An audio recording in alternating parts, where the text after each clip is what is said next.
Good evening, and sorry for the delay. I had a few issues, but we are hopefully all good to go now. Welcome to my video for tonight. The other week I showed this card here, and so we're going to recreate this card using some Christmas paper. So we're using the Traditions paper. So the card base is your 14.8 by 16.5 centimeters and scored at 10.5. And so we're just going to fold that and then give that a good burnish on that side. I've just realised my other light hasn't come on yet. There we go. And then we have got, so that's for the base. Then we've got this bit here, which is a flap. And that measures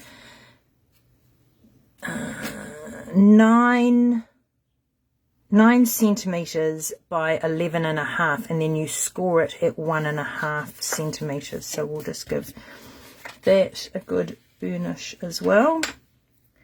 Now you want to adhere this bit down first, so we're just going to use some liquid glue,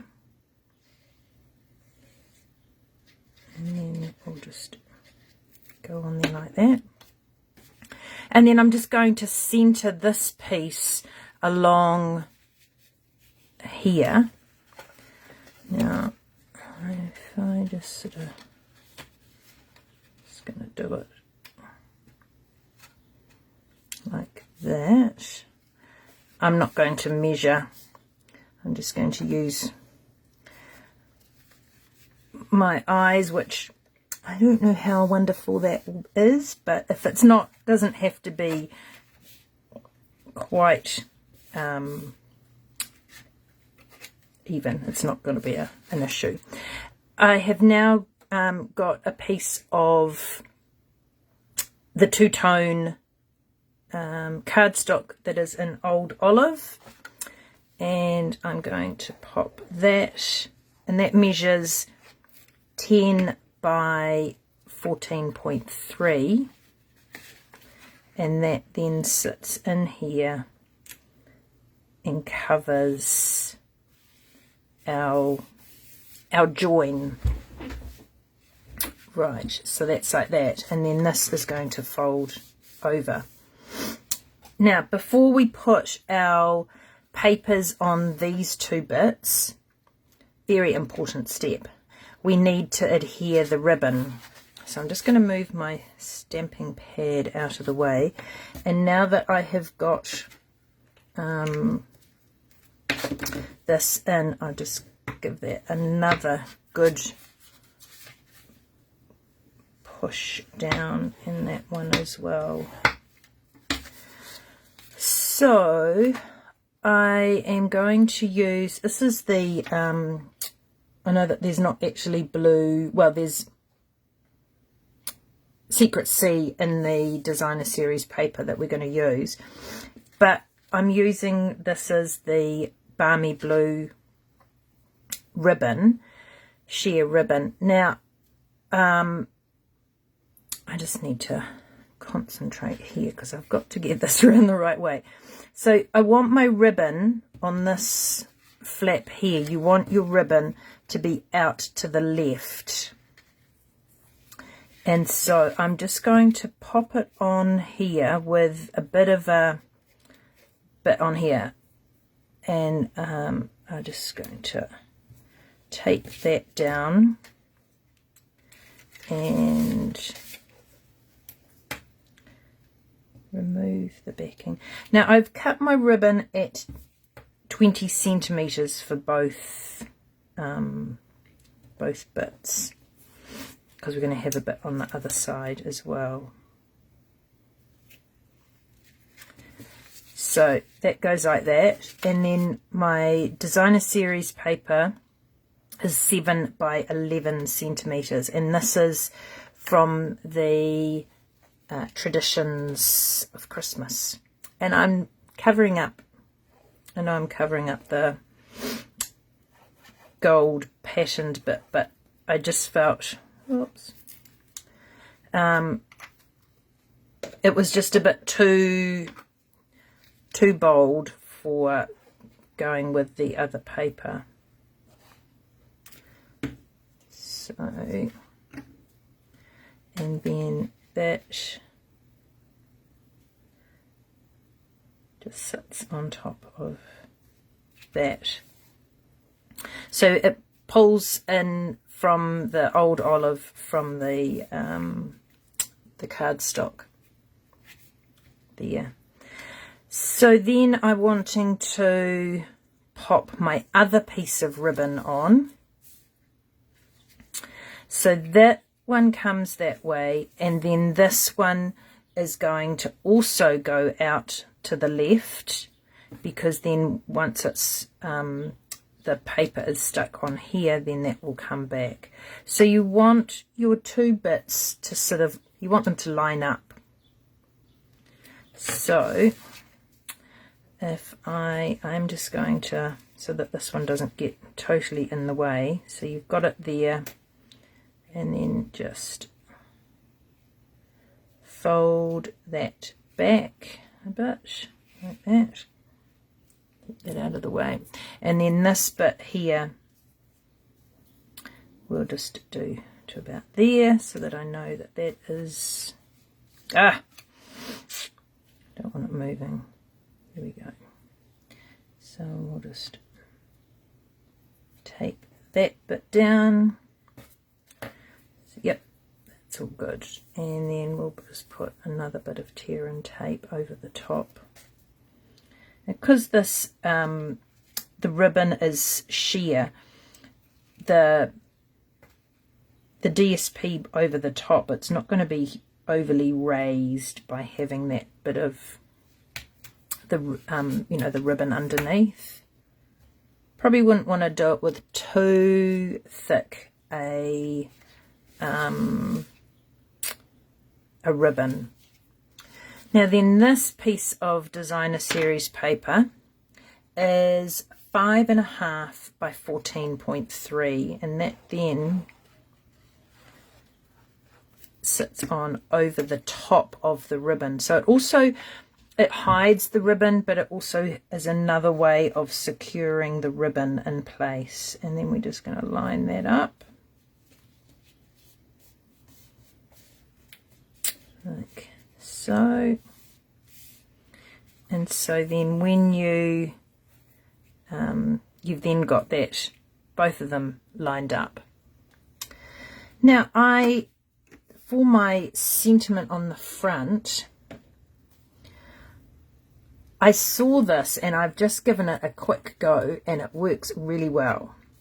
So when you want to fussy cut and you're not that fantastic and you don't really like, you know, trying to go around it, once you've stamped it, I saw this, I'm not sure who it was, but it was a US demo who had done this. So she put her stamp upside down so that you've got, this is the flat side, and the raised side that you normally stamp is on your block.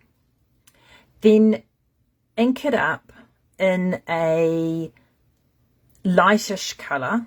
I just grabbed, even though that looks a bit dark, I grabbed Balmy Blue, stamped it down, and then I fussy cut around the inked image, and the same on for the Christmas. Then clean your stamp, pop it back on the block, and once you've cut it out, ink it up, and then you can see, because it is the photopolymer, you can see through, and then you know that you have got it within the line. I did this off camera because my eyes still aren't quite 100% after having my cataract surgery, and I wasn't really that confident on doing it on camera, and then if it didn't work. But it did work. So that's a really cool way of having, you know, getting your image cut out, and it looks pretty good.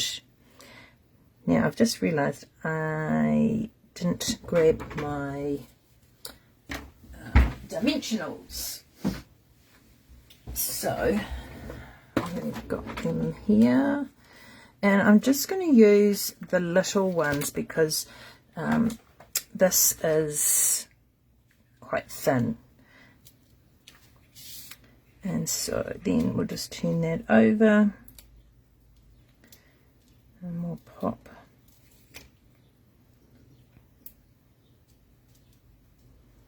some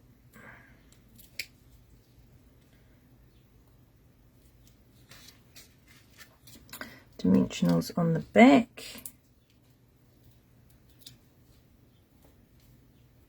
So yeah, I thought that was a really cool way when if you don't really like, oh hi Sylvia, I was just saying how that I saw this demo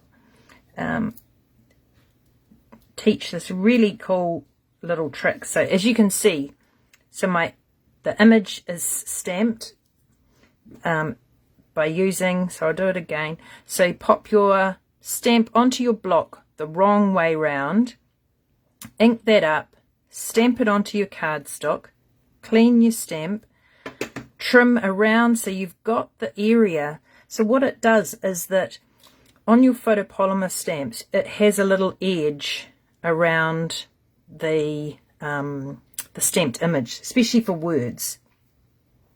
So it gives you that little bit of a border. And so then I just inked it up, and there's my Mary looking pretty good, a lot more even, the border, than if I had tried doing it just on my own. So that is the benefit of doing it this way, is that you get a nice border around your words. And so I have done this in Cherry Cobbler.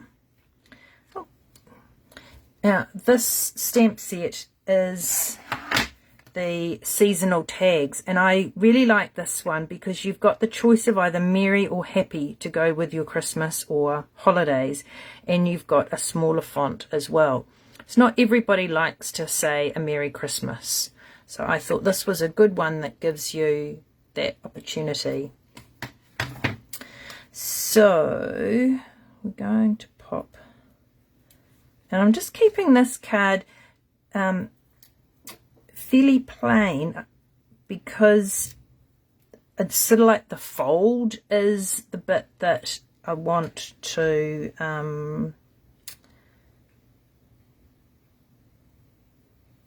do, you know, to sort of sell the card kind of thing. I might just, okay, so there's for the front. Then my bit on the inside, I have it's 9.5 centimeters across by 11 centimeters this way, so that when you have your card closed, you're not going to see the white if you had done your insert bigger. And you've still got, if you like writing a lot in your cards, you've still got room on this flap and this flap here to either put a matte and then put some more white where you can you know, write a bigger message. So then on the inside, I'll just make sure, yes, I have got it the right way. I'm going to use my little Christmas tree, I think. I did the bells before. And we've got Old Olive. I think Old Olive was one of the first colours that I purchased. And I'm going to start in the centre. And then one on the side. And one on that side. Yeah, I think it was Old Olive and Night of Navy were my, and maybe Real Red were my first ones. So, and then we'll adhere this. Now, to make sure that I get it in the right place,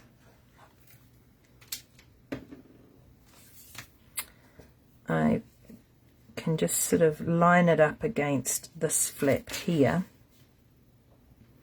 and then it's just going to be just in a little bit from that, so that when that goes, look at that, beautiful, that you can't see the white, so you get to see the Old Olive.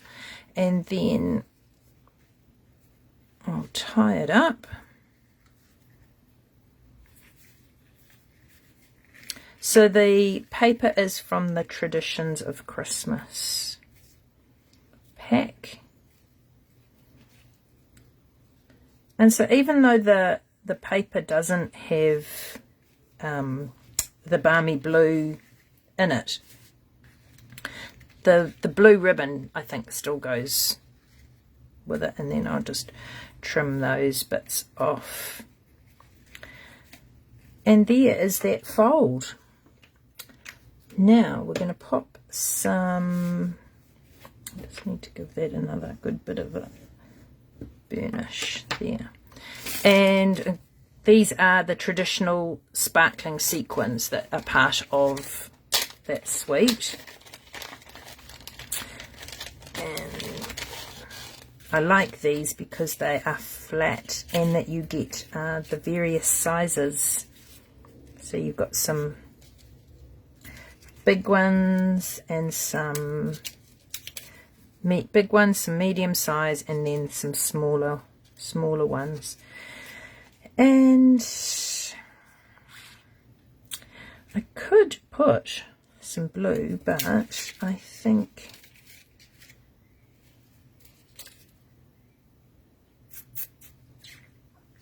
I might just go with the gold, I think. And the sequins are nice and flat, so especially if you're wanting to post cards, then that's a you know, just kind of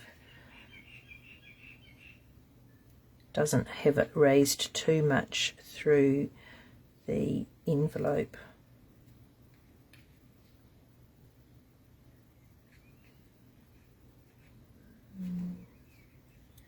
Might put one, yeah, that kind of fills in my gap. So there you go. And I'll just trim my, so by doing it with the 20 centimeters of the ribbon, it allows you plenty of room to trim it down once you've done it as to how you want, you know, the size. You could even put some other sequins on there with them being the flat. So there is the card, and I will pop this up with the measurements, post it over onto my YouTube channel later on this evening. So I hope you've enjoyed that. I'm not quite sure what sort of fold it's called, but yeah, it's one that I really like, and it's nice and easy and lends itself to various stamps and papers, and giving you a two-tone look or multiple colours. Thanks for joining, and we'll catch you next week. Thanks, bye.